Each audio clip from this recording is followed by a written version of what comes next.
ಮಜ್ಜಿ ಮಸಾಲ ಎಂತ ಅಡಿಗೆಯ ರುಚಿಯಾಗೋ ರಹಸ್ಯವು 20 ರೂಪಾಯಿ.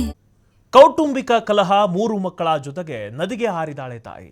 ನಿನ್ನೆ 3 ಮಕ್ಕಳೊಂದಿಗೆ ತುಂಗಾ ನದಿಗೆ ಮಹಿಳೆ ಹಾರಿದ್ದು, ಮಕ್ಕಳೊಂದಿಗೆ ಶಿವಮೊಗ್ಗ ನಗರದ ತುಂಗಾ ನದಿಗೆ ಮಹಿಳೆ ಹಾರಿದ್ದು. ಕೌಟುಂಬಿಕ ಕಲಹ ಆಗಿದೆ.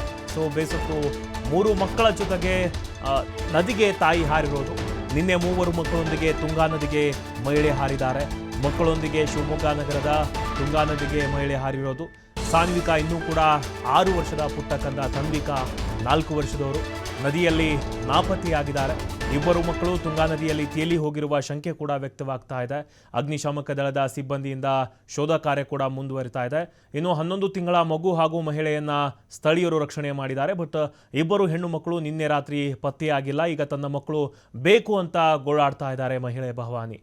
ಕೌಟುಂಬಿಕ ಕಲಹ ಆಯಿತು. ಸೊ ಮಕ್ಕಳನ್ನು ಕೂಡ ಕರೆದುಕೊಂಡು ಈ ಮಹಿಳೆ ತುಂಗಾ ನದಿಗೆ ಹಾರಿದ್ರು. ಬಟ್ 2 ಮಕ್ಕಳೇನಿದ್ದಾರೆ ಇನ್ನೂ ಕೂಡ ಪುಟ್ಟ ಮಕ್ಕಳು, ಅವರಿಗೆ ಏನೂ ಕೂಡ ಗೊತ್ತಾಗಲ್ಲ.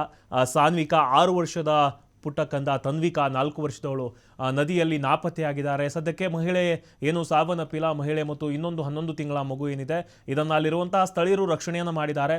ಬಟ್ ಇನ್ನೂ ಕೂಡ 2 ಹೆಣ್ಣುಮಕ್ಕಳೇನಿದ್ದಾರೆ 4 ವರ್ಷದವರು ಮತ್ತು 6 ವರ್ಷದ ಸಾನ್ವಿಕಾ ಮತ್ತು ಇನ್ನೊಂದು ತನ್ವಿಕಾ ಅನ್ನೋ ಹುಡುಗಿ, ಇವರಿಬ್ಬರು ಕೂಡ ಇನ್ನೂ ಕೂಡ ಪತ್ತೆ ಆಗಿಲ್ಲ. ಅಗ್ನಿಶಾಮಕ ದಳದ ಸಿಬ್ಬಂದಿ ಕೂಡ ಶೋಧ ಕಾರ್ಯವನ್ನು ಮುಂದುವರಿಸಿದ್ದಾರೆ. ಈಗ ತನ್ನ ಮಕ್ಕಳು ಬೇಕು ಅಂತ ಮಹಿಳೆ ಭವಾನಿ ಗೋಳಾಡ್ತಿದ್ದಾರೆ. ಒಂದು ಕಡೆ ಆತ್ಮಹತ್ಯೆಗೆ ಶರಣಾಗುವಾಗ ಅವರ ಮನಸ್ಸಿನಲ್ಲಿ ಏನೂ ಇರಲಿಲ್ಲ. ಕೌಟುಂಬಿಕ ಕಲಹ ಇದೆ, ಈ ಮಕ್ಕಳ ಬಾಳು ಕೂಡ ಹಾಳಾಗ್ಬಿಡುತ್ತೆ, ನಾನು ಹೋಗ್ಬಿಡೋಣ ಅಂತ ಆ ನದಿಗೆ ಹಾರಿರ್ತಾರೆ. ಬಟ್ ಸ್ಥಳೀಯರೇನಿದ್ದಾರೆ 11 ತಿಂಗಳ ಮಗು ಜೊತೆಗೆ ಈ ಮಹಿಳೆಯನ್ನು ಕೂಡ ರಕ್ಷಣೆ ಮಾಡಿದ್ದಾರೆ. ಬಟ್ ಇನ್ನಿಬ್ಬರು ಮಗು ಏನಿದೆ ಸಾನ್ವಿಕಾ ಮತ್ತು ತನ್ವಿಕಾ ಅನ್ನೋರು 4 ವರ್ಷದ ಮತ್ತು 6 ವರ್ಷದ ಚಿಕ್ಕ ಮಕ್ಕಳು, ಅವರು ಸದ್ಯಕ್ಕೆ ಪತ್ತೆಯಾಗಿಲ್ಲ. ಅಗ್ನಿಶಾಮಕ ಸಿಬ್ಬಂದಿ ಕೂಡ ಸದ್ಯಕ್ಕೆ ಶೋಧವನ್ನು ಮುಂದುವರಿಸಿದ್ದಾರೆ.